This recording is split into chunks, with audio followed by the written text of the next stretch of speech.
Hello students, आज का topic capacitance से संबंधित है। पिछले वीडियो में भी हम लोगों ने कैपेसिटेंस की चर्चा किया था और उसमें कैपेसिटेंस के बारे में हर एक बिंदु पर चर्चा की गई थी, जिसमें कि कैपेसिटेंस क्या है या किन किन बातों पर निर्भर करता है, इन सभी चीज़ों की चर्चा हुई थी।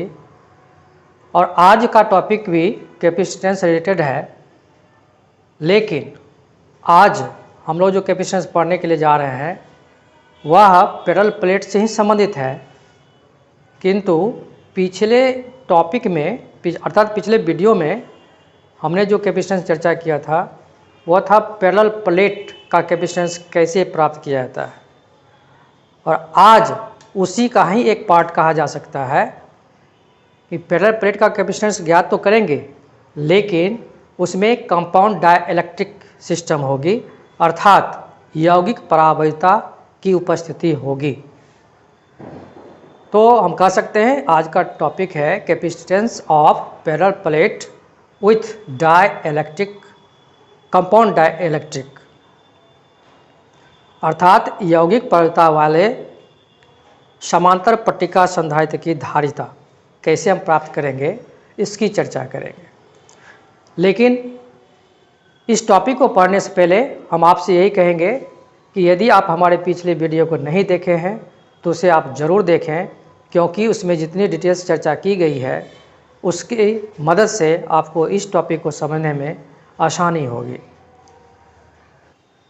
पिछले टॉपिक में हम लोगों ने पढ़ा था, उसमें संधारित्र की धारिता अर्थात समांतर पट्टिका संधारित्र की धारिता का मान प्राप्त किए थे हम लोग C = ε0 A/d।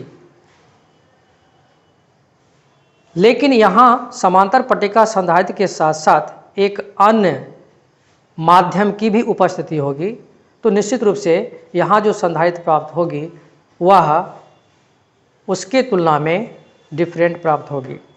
तो हम लोग देखेंगे, चर्चा करेंगे कि किस तरह से यौगिक परावैधता वाले समांतर पट्टिका संधारित्र की धारिता निकाली जाती है।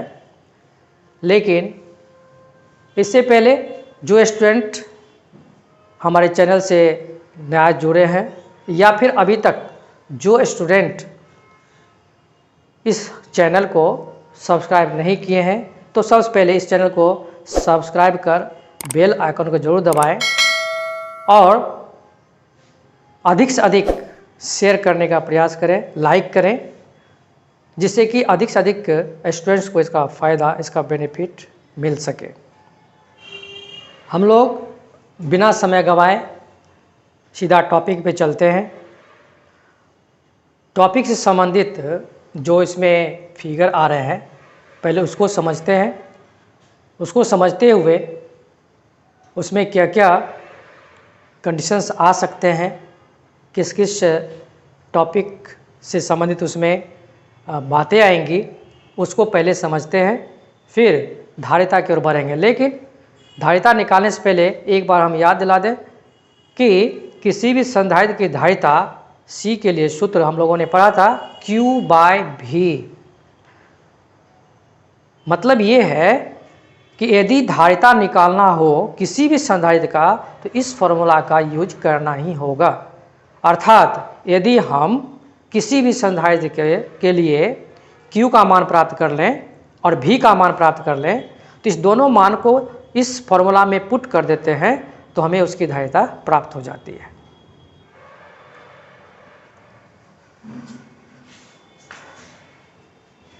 इस फिगर में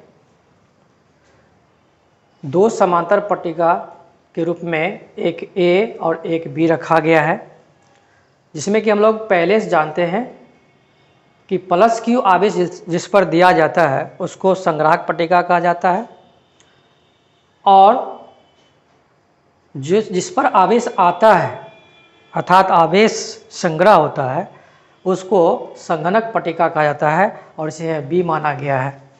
तो हम लोग पिछले वीडियो में समांतर पट्टिका संधारित्र की धारिता जब पढ़ रहे थे तो मात्र संग्राहक और संघनक पट्टिका का यूज हुआ था। लेकिन आज इसमें ए बी संग्राहक और संघनक पट्टिका के साथ साथ इसके बीच में एक अन्य पदार्थ जिसकी परावैधता एप्सिलॉन है उसको भी रखा गया है और इस पट्टिका को पी सपोज किया गया है। इसके बीच में यह जो एप्सिलॉन परावैधता वाले जो पदार्थ रखा गया है इसकी मोटाई को टी सपोज किया गया है, जबकि समांतर पट्टिका संधारित्र अर्थात संग्राहक और संघनक के मध्य का डिस्टेंस डी सपोज किया गया है।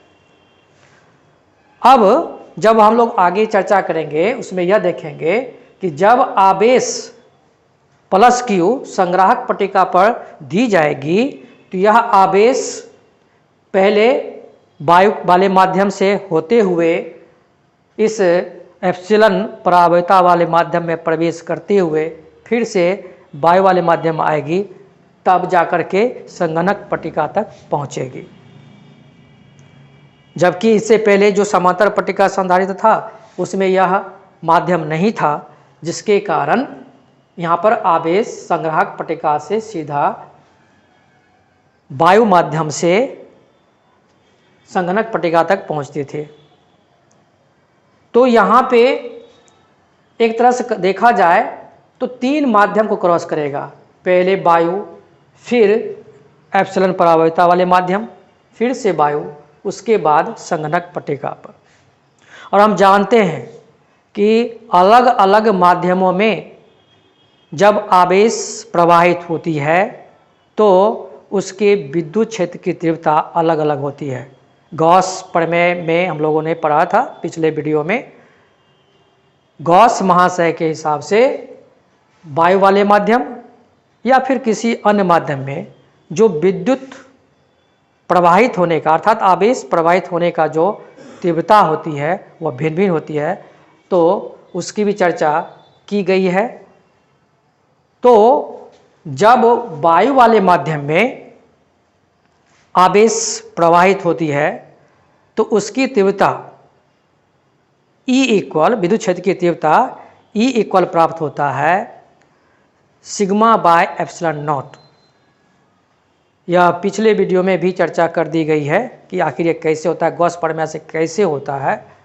उसमें बताया गया था कि समांतर पट्टिका यदि कोई चालक हो तो उसमें विद्युत क्षेत्र की तीव्रता का मान E equal sigma by epsilon not होता है, जहाँ सिग्मा उस प्लेट के प्रति एकांक क्षेत्र में उपस्थित आवेश की मात्रा होती है।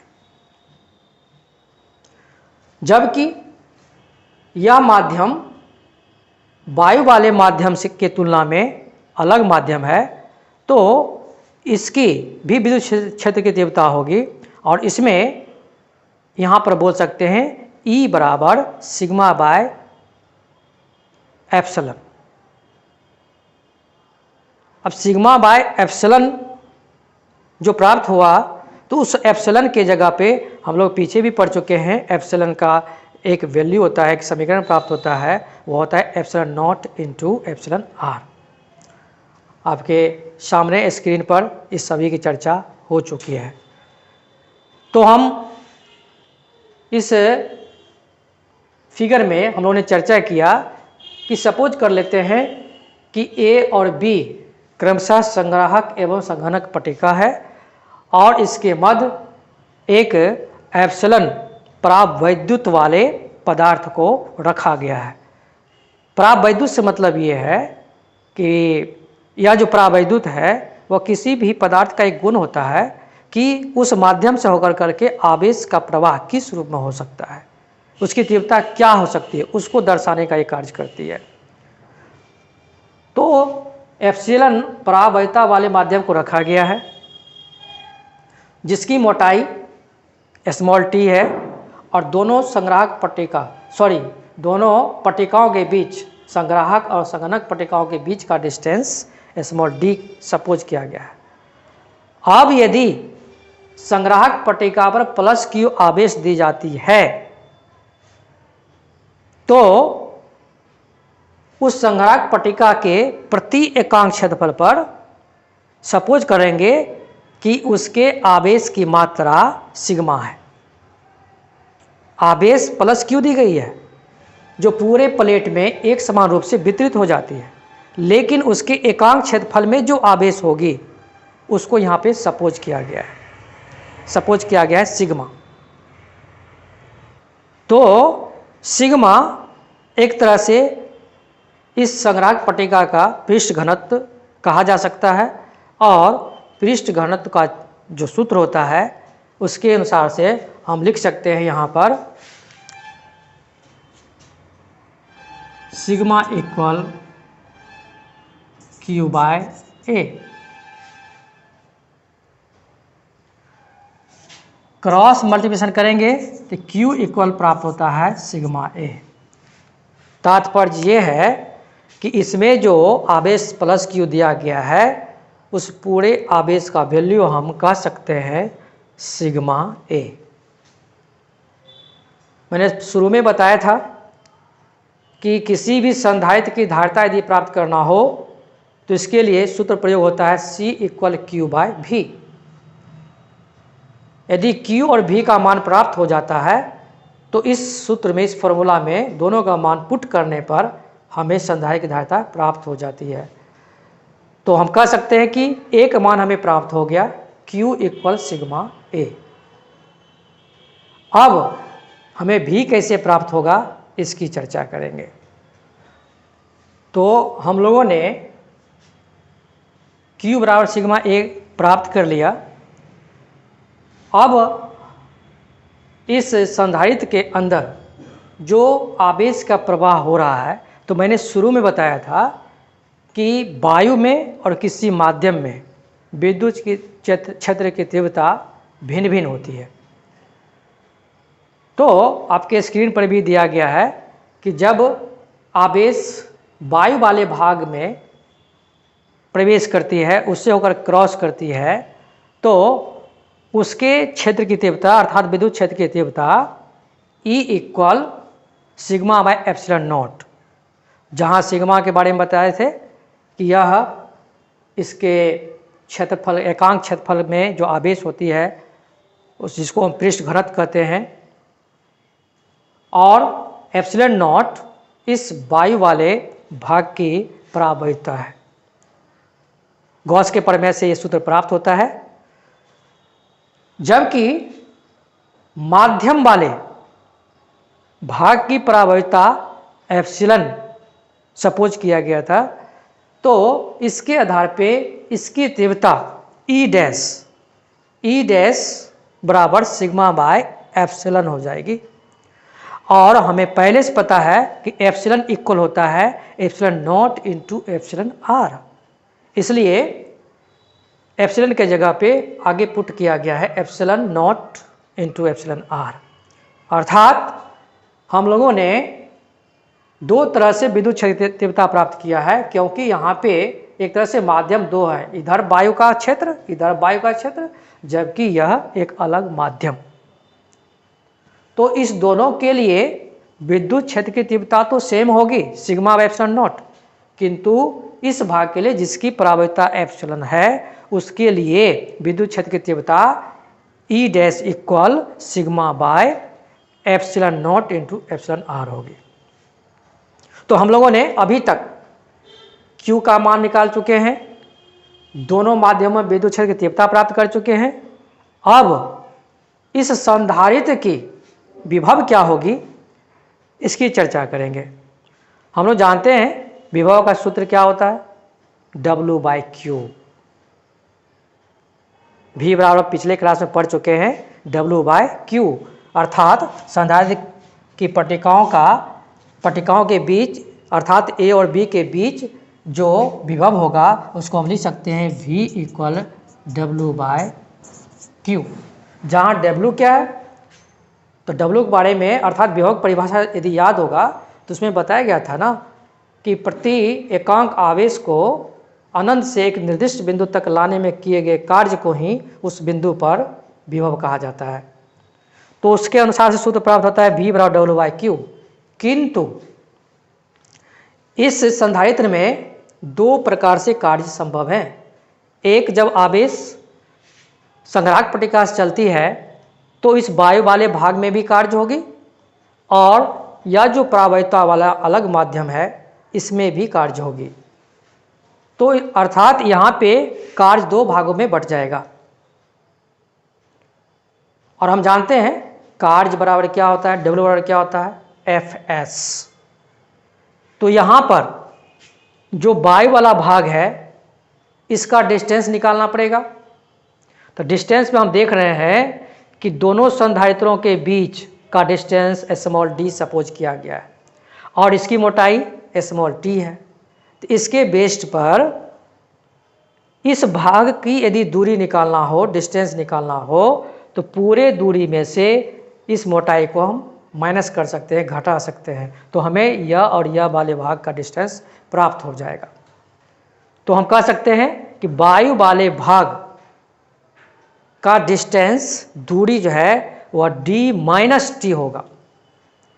तो आगे जब हम सूत्र में इस्तेमाल करेंगे तो वहाँ पर डिस्टेंस के जगह पर d माइनस टी का इस्तेमाल करेंगे, जबकि इसकी मोटाई जो t सपोज किया गया है यही इसके डिस्टेंस का भी कार्य करेगा। अर्थात इसके लिए जब हम कार्य निकालेंगे कि इस माध्यम में जब आवेश प्रवाहित होगी तो उसमें जो कार्य होगी उसके लिए हम स्मॉल t का प्रयोग करेंगे डिस्टेंस के लिए। तो सबसे पहले यदि इस टॉपिक को यहाँ तक अच्छी तरह से समझ लिए हैं तो इसको अब हम हटाने जा रहे हैं। हटाने से पहले आप लोग निश्चित रूप से आप इसे नोट कर लीजिए या फिर बढ़िया से एक बार इसको समझ लीजिए। तो हम लोग इस कैलकुलेशन को आगे बढ़ाते हैं। यहाँ लिखेंगे V इक्वल W1 हवा में कार्य प्लस W2 परावैद्युत में कार्य बाय स्मॉल q। मैंने समझाया अभी कि वायु में जब आवेश प्रवाहित होगी तो उसमें अलग कार्य होगा और यह परावैद्युत माध्यम में अलग कार्य होगा, इसलिए यहाँ पे W1 और W2 का प्रयोग किया गया है। अब हम जानते हैं कि ऊपर में जितने सारे टर्म होते हैं, जितने सारे पद होते हैं और नीचे में कोई पद है तो वह नीचे वाले पद ऊपर के प्रत्येक पद में अलग अलग भी किया जा सकता है। और इसको हम ऐसे लिख सकते हैं W1 by Q plus W2 by Q। अब यहाँ पे W1 के लिए हम फॉर्मूला यूज करेंगे और यहाँ पर लिख सकते हैं F into D minus T, क्योंकि जानते हैं W बराबर Fs होता है और यहाँ पे फोर्स, यहाँ पे यदि F कार्य कर रहा है, आवेश से संबंधित फोर्स F काम कर रहा है और डिस्टेंस तो पहले ही प्राप्त कर लिए थे कि इस भाग का डिस्टेंस पूरे डिस्टेंस में से इस t को घटा देंगे by small q plus W2 अर्थात परावैद्युत माध्यम में किए गए कार्य। और इसके लिए यदि हम बल F डैश सपोज कर लें और डिस्टेंस यहाँ पे स्मॉल t का प्रयोग होगा बाय q। अब जबकि हम लोग पहले से जानते हैं कि E, F और Q में एक रिलेशन होता है, पिछले वीडियो में हम बता चुके हैं। E equal F by Q अर्थात विद्युत क्षेत्र की तीव्रता बराबर फोर्स बाय चार्ज। अर्थात हम कह सकते हैं कि F बाय Q जो है उसके जगह पर हम E का प्रयोग कर सकते हैं। E बराबर पढ़ चुके हैं हम लोग, चूँकि E equal F by Q।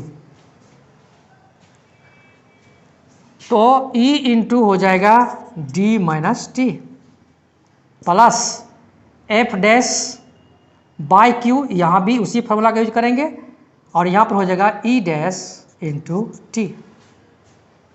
हम लोग पहले ही ई और ई डैश, अर्थात वायु वाले भाग में विद्युत क्षेत्र की तीव्रता और परावैद्युत माध्यम में विद्युत क्षेत्र की तीव्रता पहले ही प्राप्त कर चुके थे।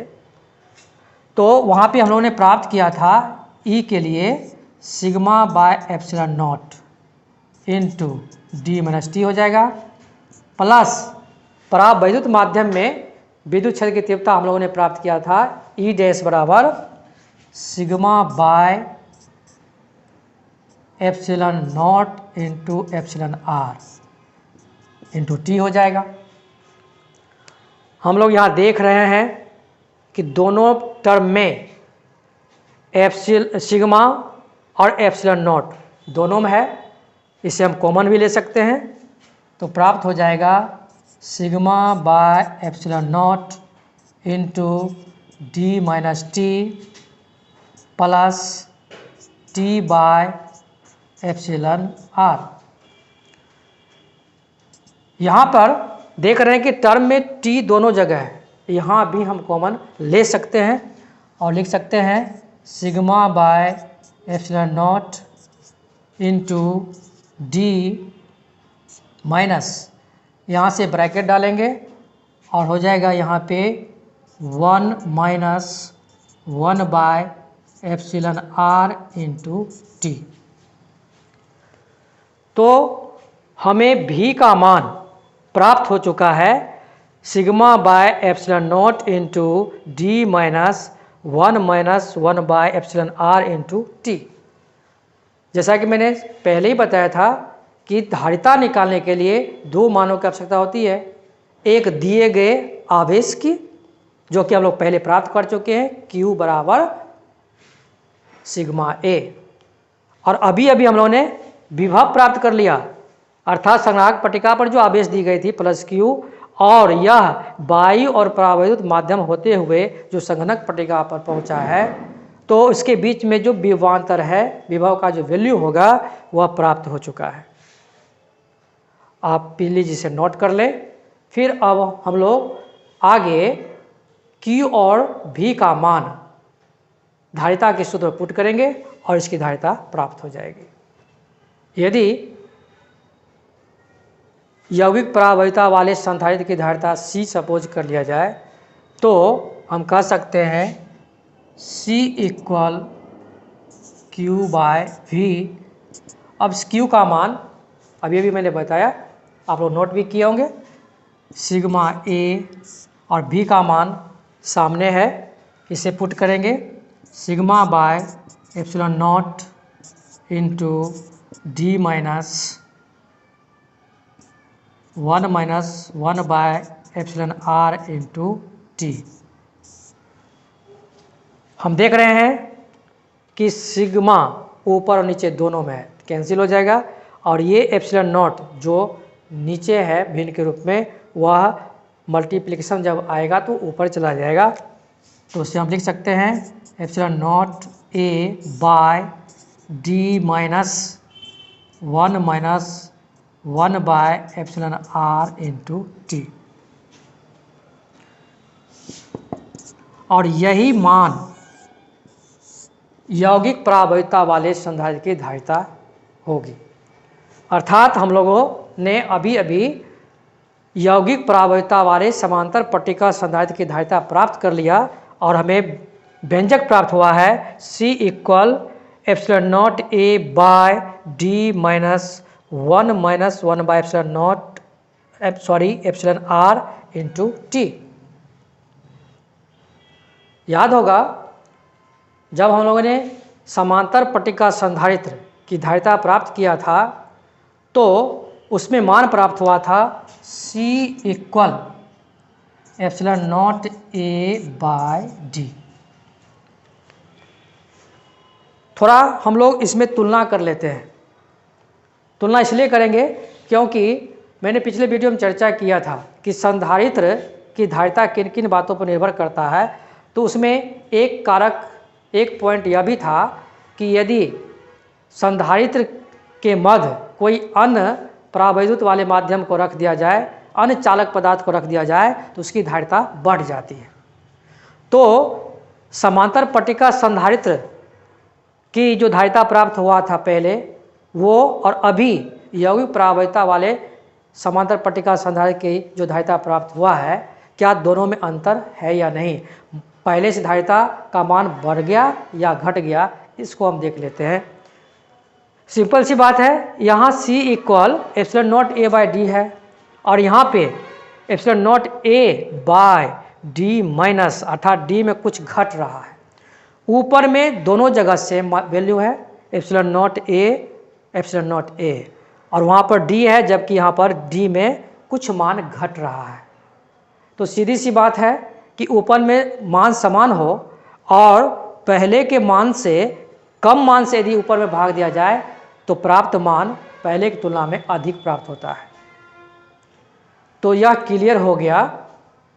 निष्कर्ष में हम कह सकते हैं कि किसी भी संधारित्र के मध्य कोई अन्य चालक पदार्थ को रखा जाए तो उसकी धारिता का मान बढ़ जाता है।